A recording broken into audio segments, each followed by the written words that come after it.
Hello everyone! Today I'm going to make chocolate cornflake squares. 1 1/2 cup of chocolate, cornflakes, 1 cup, sea salt, and butter. First, we're going to put the parchment paper in our tray and set aside. Put the cornflakes using your hands to crush it into smaller pieces. Ganyan, durug-durugin. And set aside dark chocolate and butter. And we're going to put this in the microwave to melt. Ayan, melted na siya. Put the cornflakes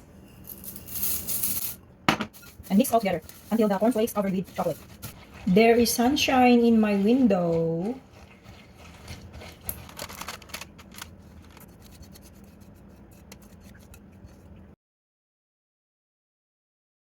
Put in the fridge for 2 hours. Ito na ang ating chocolate cornflake squares. Sprinkle some sea salt on top. Ganito siya kanipis. You can double the ingredients if you want more. Or if you want more thicker than this. Yummy! Super crunchy and not very sweet. I put some salt on top. So it's so good and delicious.